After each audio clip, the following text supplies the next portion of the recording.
नमस्कार दर्शकों, आप देख रहे हैं दूरदर्शन न्यूज़ जम्मू और मैं ही आनेजा स्वागत करती हूं हमारे आज के स्पेशल प्रोग्राम में, जिसमें हम ऑर्गन ट्रांसप्लांट के बारे में बात करेंगे। प्राइम मिनिस्टर नरेंद्र मोदी के द्वारा इसे हाल ही में हुए मन की बात में भी हाईलाइट किया गया। इसके बारे में ज़्यादा जानकारी लेंगे, इसे बेहतर तरीके से समझेंगे कि ऑर्गन डोनेशन कितनी ज़्यादा ज़रूरी है, क्या इसकी अहमियत है और इससे कितने लोगों की जान बचाई जा सकती है। जम्मू कश्मीर में इस समय कितने डोनेशंस देखने को मिल रहे हैं, कितने ट्रांसप्लांट के केसेस आ रहे हैं, इस सब के बारे में जानकारी लेंगे। इसी पे बातचीत करने के लिए जो खास मेहमान आज हमारे साथ मौजूद हैं वो हैं doctor Ilyas Sharma, nodal officer SOTTO Jammu and Kashmir, साथ ही साथ head of department urology and renal transplant super speciality hospital Jammu. Sir, सबसे पहले तो आपका स्वागत है। नमस्कार, thank you so much for inviting मी।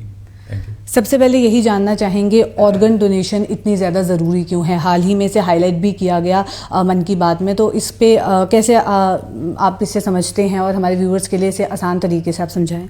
देखिए, आज की डेट में अगर देखा जाए तो ऑलमोस्ट इस समय ऑलमोस्ट 5 लाख लोग ऐसे हैं जिनको ऑर्गन्स की ज़रूरत है, और जो एक्चुअल फिगर्स हैं हमारी कंट्री में अगर देखे जाएं तो 5 लाख ट्रांसप्लांट नहीं हो रहे हैं, बहुत कम हो रहे हैं। जैसे एक साल में ऑलमोस्ट कुछ ही किडनी ट्रांसप्लांट्स होते हैं, कुछ ही हार्ट ट्रांसप्लांट होते हैं, उनके नंबर्स बहुत कम हैं। तो वो इसलिए कम है क्योंकि हमारे पास ऑर्गन अवेलेबिलिटी नहीं है। जो मोस्टली जो भी ट्रांसप्लांट आजकल इंडिया में होता है वो होता है लाइव ट्रांसप्लांट, वो उनके नंबर ज़्यादा हैं। लाइव ट्रांसप्लांट सिचुएशन वो होती है जहाँ पर किसी के अगर ऑर्गन फेल हो जाते हैं फैमिली में, तो उसके फैमिली मेम्बर्स सामने आते हैं। वो हो सकता है उसके नेक्स्ट ऑफ किन हो या उसकी वाइफ हो, वो जो आके उनको ऑर्गन दे सकते हैं, उसको लाइव ट्रांसप्लांट कहते हैं। अच्छा, दूसरा जो सबसे ज़्यादा ज़रूरी जो हमारी कंट्री में अभी इतना टेक ऑफ नहीं हुआ है वो है डिजीज्ड ऑर्गन डोनेशन। उसका मतलब ये होता है कि ऑर्गन्स उन व्यक्ति से लिए जाएं जिनको ब्रेन डेथ हो गई है।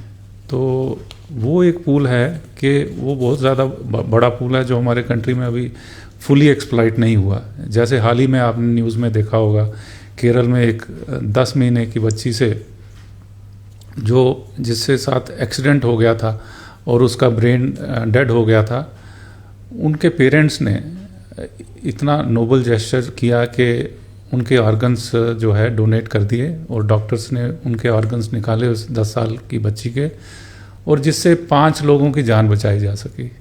उसमें किडनीज भी लिए, उसका लिवर भी लिया गया, हार्ट, ये लंग, सब ऑर्गन्स रिट्रीव किए गए और जिनको ज़रूरत थी दी गई।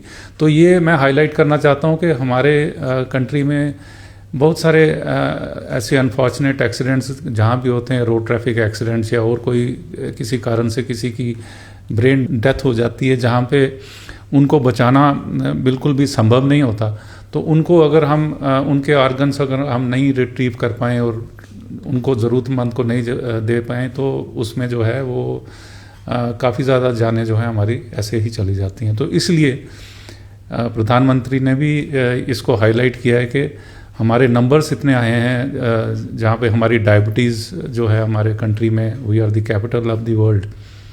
तो किडनीज फेल हो जाती हैं, तो किडनी फेल होने के बाद फैमिली में कोई ऐसा मेंबर नहीं रहता कि जो किडनी उनको दे सके और उसकी जान बचाई जा सके। इसलिए जो ब्रेन डेथ डोनर्स हैं उनको एक्सप्लॉइट करने के लिए पीएम का मैसेज था, जो हमें आगे प्रोपोगेट करना चाहिए।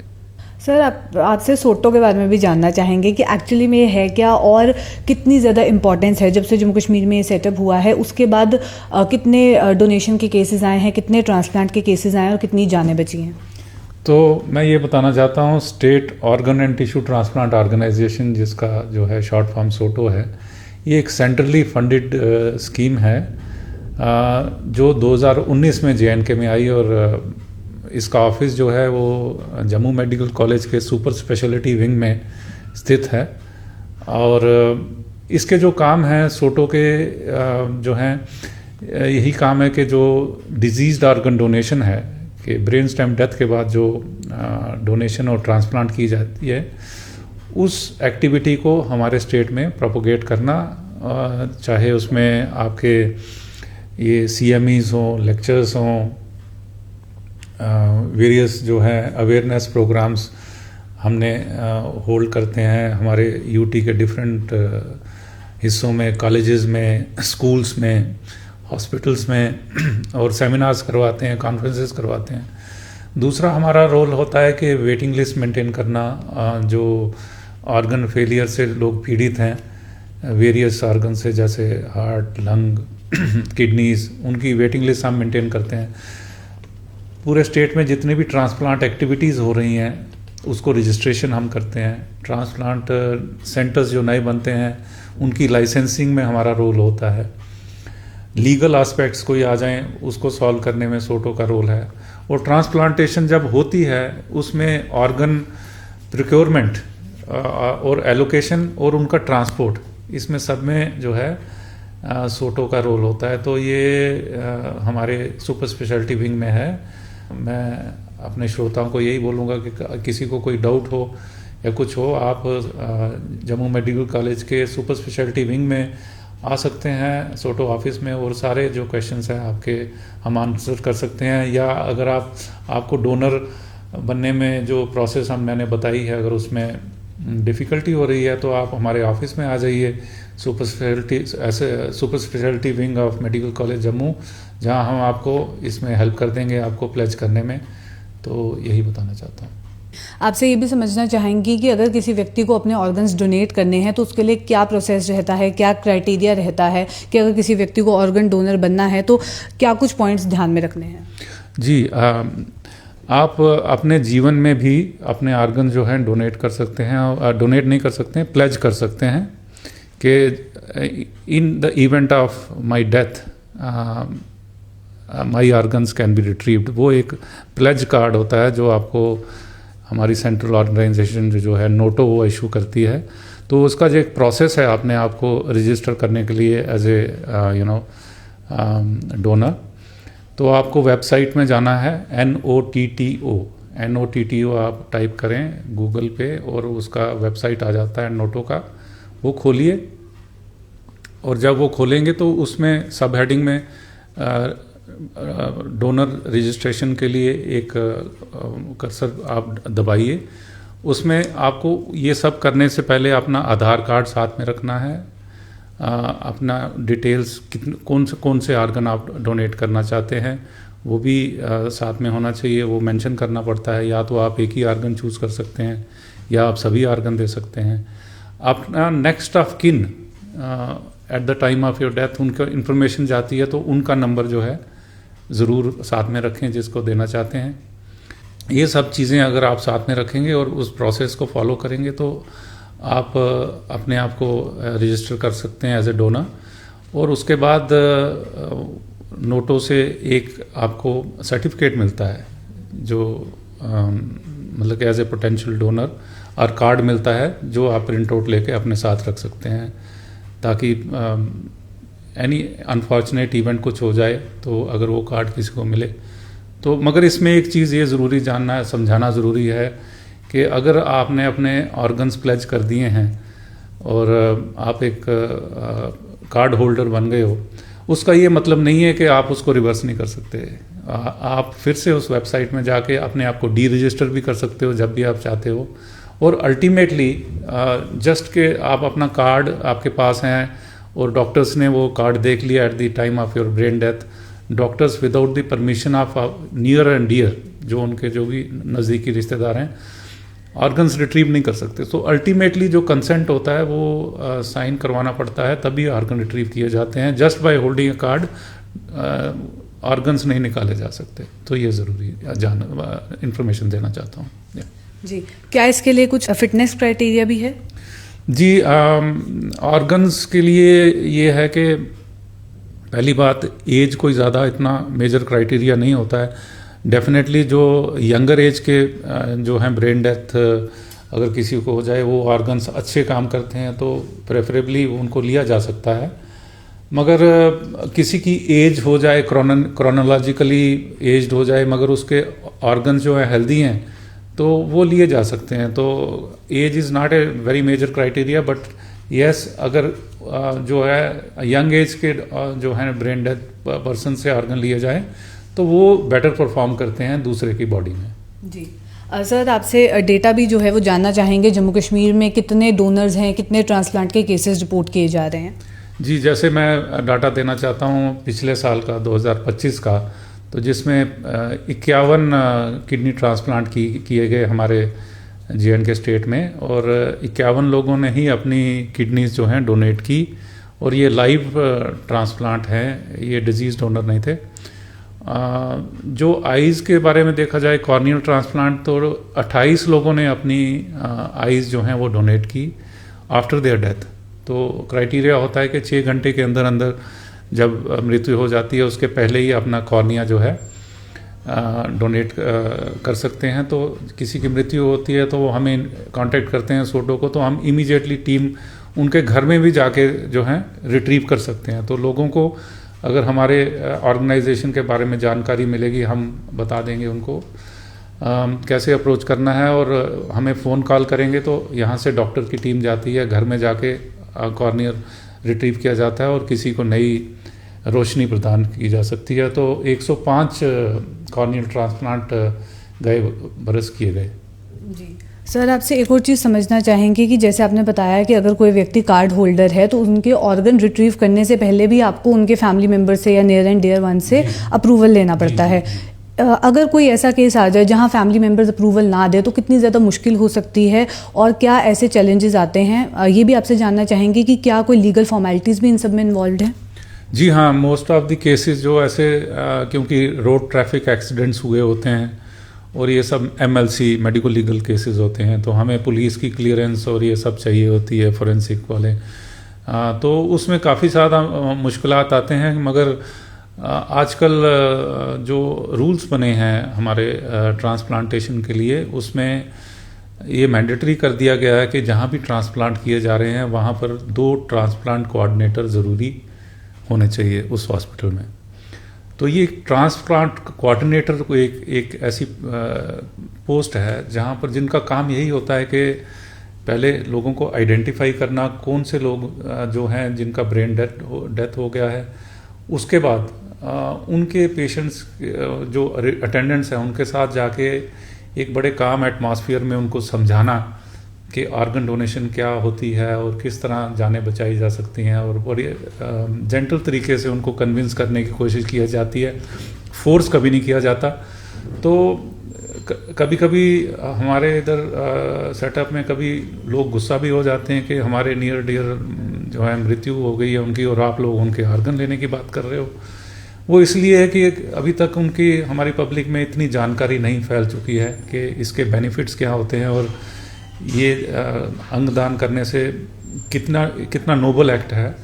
तो धीरे धीरे हम जो हमारी सोटो की ऑर्गेनाइजेशन है, state organ and tissue transplant organisation, इस मामले में अवेयरनेस के बारे में बहुत सारी एक्टिविटीज़ भी कर चुकी है और कर रहे हैं, ताकि लोगों को ये समझ आ जाए कि ऑर्गन्स को बरी करने से और जलाने से कुछ भी हासिल नहीं होता।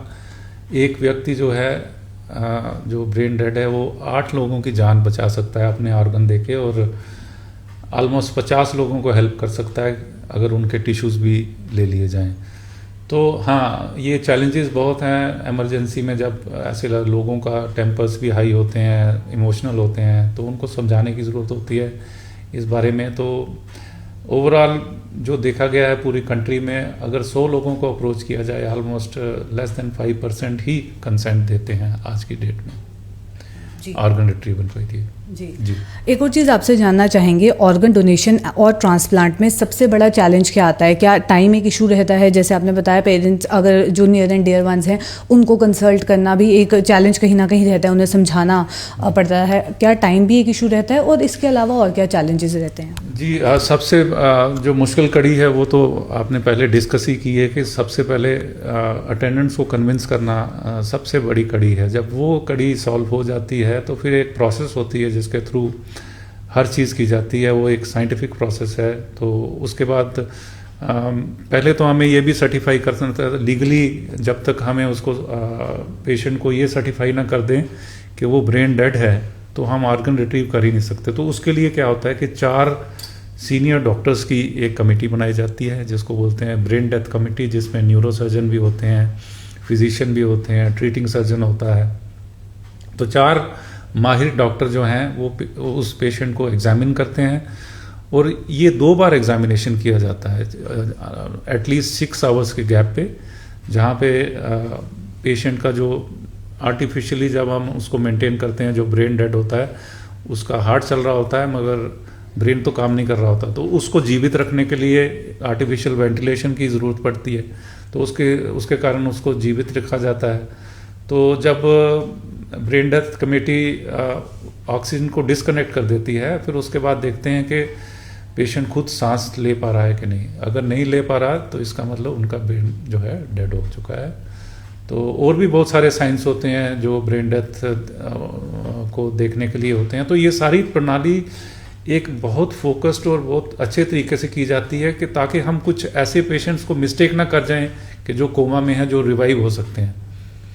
तो ये 2 बार की जाती है। उसके बाद ही जब ये 4 डॉक्टर साइन करके दे देते हैं कि ब्रेन डेड है, तब लीगली वो हमारी कंट्री में ब्रेन डेथ जो होती है, चाहे उसका हार्ट बीट कर रहा हो, ऑर्गन्स काम कर रहे हो, it's a form of death, it's an acceptable form of death, and then only we can retrieve the organs.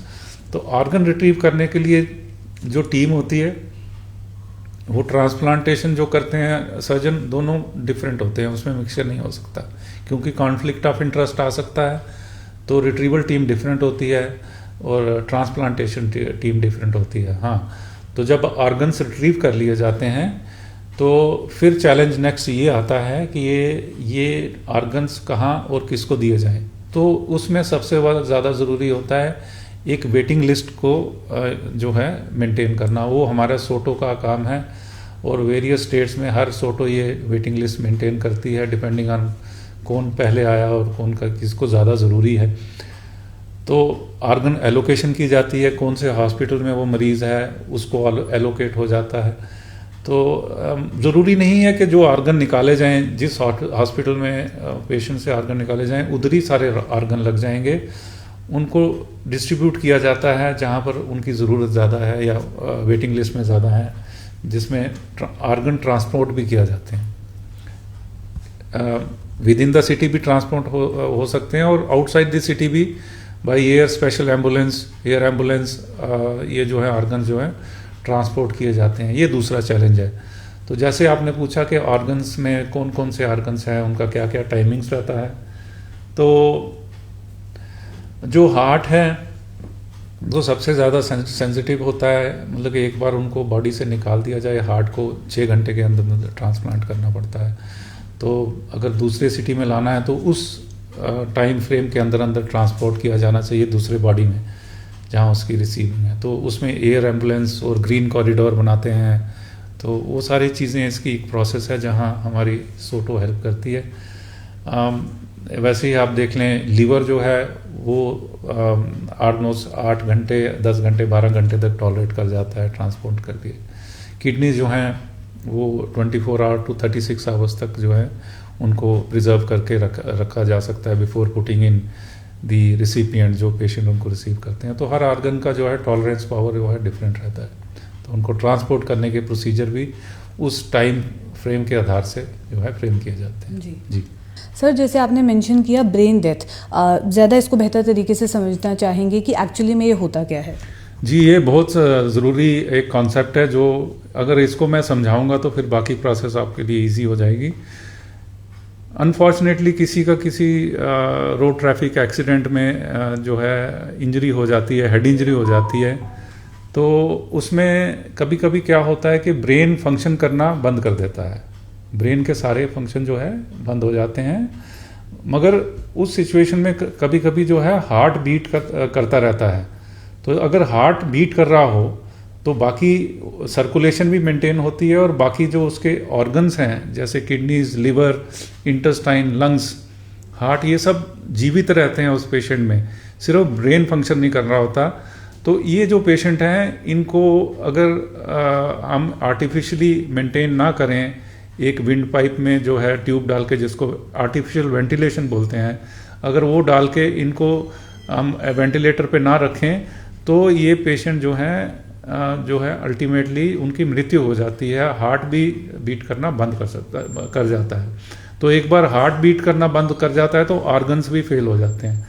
तो हम एक ये कंसेप्ट समझाना ज़रूरी है कि जब ब्रेन डेड हो गया हो और आर्टिफिशियल वेंटिलेटर से उनके जो है ऑर्गन्स को मेंटेन किया जा रहा हो, वो एक विंडो पीरियड है जहाँ पर इन ऑर्गन्स को रिट्रीव करके कुछ ऐसे लोगों में डाल सकते हैं जिनको इनकी ज़रूरत है। तो लोगों को ये समझाना ज़रूरी होता है, क्योंकि लोग कहते हैं उनका हार्ट तो चल रहा है तो वो तो जिंदा है, आप कैसे कह सकते हैं उनकी मृत्यु हो गई है।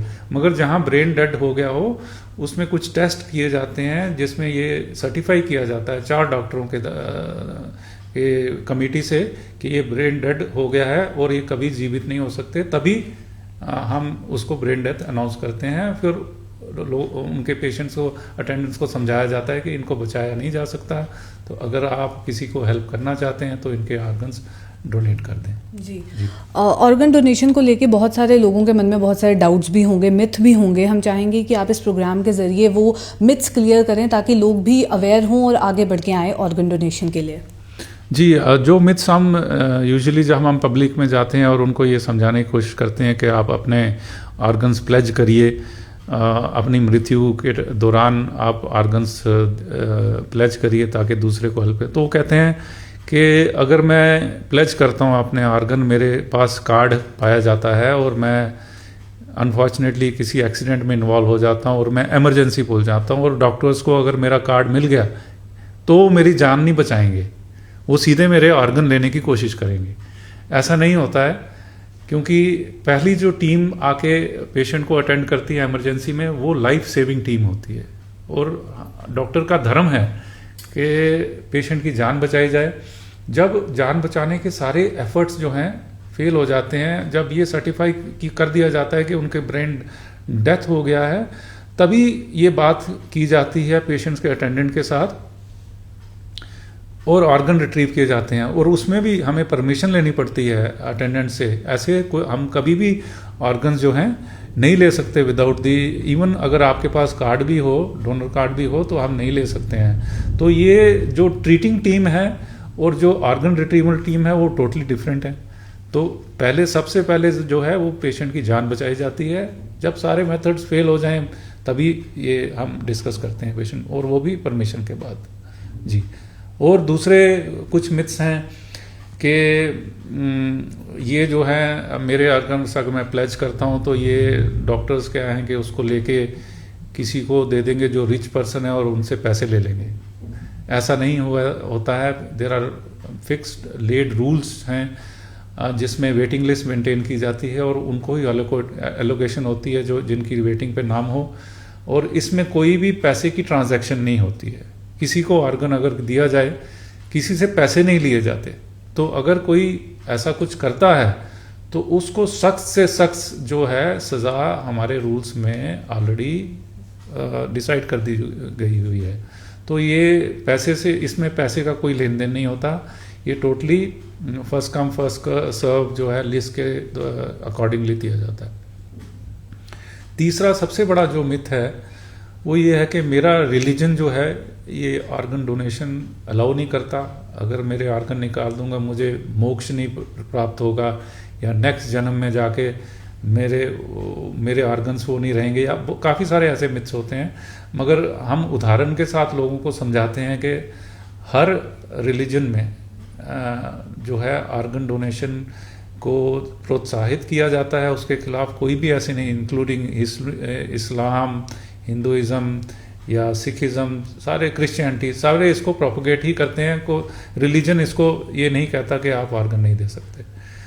चौथा जो मिथ देखा जाता है वो ये कि क्या मैं काफ़ी ओल्ड हो चुका हूँ। ऐसा नहीं है। वो जैसे मैंने आपको बताया कि क्रोनोलॉजिकल जो एज होती है वो ज़्यादा ज़रूरी नहीं होती है कि अगर आपके ऑर्गन्स हेल्दी हैं आप अपने आप को प्लेज कर सकते हैं। Even in older age group also आप जो है अपने ऑर्गन्स प्लेज कर सकते हैं।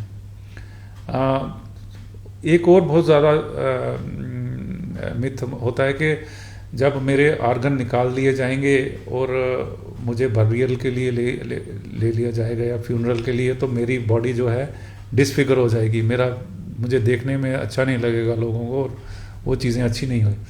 तो इसके बारे में ये क्लियर करना चाहता हूँ कि जो ऑर्गन रिट्रीवल सर्जरी होती है, ये एक बहुत मेटिकुलर सर्जरी होती है और बड़े ध्यान से ऑर्गन्स को रिट्रीव किया जाता है, और ऑर्गन्स को निकालने के बाद फिर से ऐसे सूचरिंग और टांके लगा के ऐसा कर दिया जाता है बॉडी को कि ऐसे पता ही नहीं चलता कि ऑर्गन निकाले हुए हैं।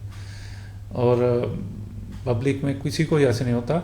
और जाती बार जब भी ये किसी व्यक्ति ने ऑर्गन दिए हों, जितने भी हॉस्पिटल के एम्प्लॉइज़ और जितनी भी टीम होती हैं, उसको एक बहुत हीरो की तरह जो है बाहर बरियल की तरफ जो है भेजा जाता है।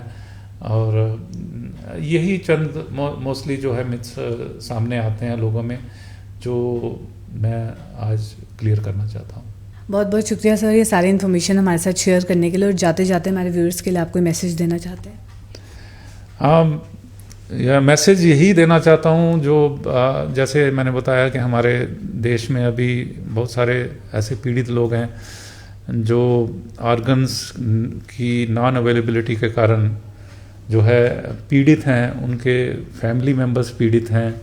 तो अगर जाते जाते हम ये ऑर्गन्स डोनेट कर जाएं, मैं समझता हूँ कि उससे ज़्यादा कोई बड़ा दान नहीं हो सकता। और यही रिक्वेस्ट करूँगा एटलीस्ट अपने यूथ को कि बढ़ चढ़ के आगे अपने ऑर्गन प्लेज करें, और ये मैसेज जो है इसको और भी स्प्रेड करें। और ये उदाहरण है कि केरला में जो है 10 साल की बच्ची ने 5 लोगों की जान बचाई मरने के बाद। तो जब एक बच्चे से ऑर्गन लेके जब एक बच्चा अपने ऑर्गन दे सकता है, तो क्यों ना हम सारे आगे आके इस कॉज को एम्ब्रेस करें। और यही कहना चाहता हूँ। बहुत बहुत शुक्रिया हमारे साथ ज्वाइन करने के लिए सर। तो ये थे डॉक्टर इलियास शर्मा हमारे साथ, जिनसे हमने बातचीत की ऑर्गन डोनेशन और ट्रांसप्लांट को लेके, कि जहां एक व्यक्ति की ऑर्गन डोनेशन की वजह से कितनी जानें बचाई जा सकती हैं। तो चलिए, उम्मीद करते हैं आपको ये प्रोग्राम पसंद आया होगा। ऐसी ही और कॉन्वर्सेशंस लेके आपसे फिर मुलाकात करेंगे। अभी के लिए दीजिए इजाज़त, नमस्कार।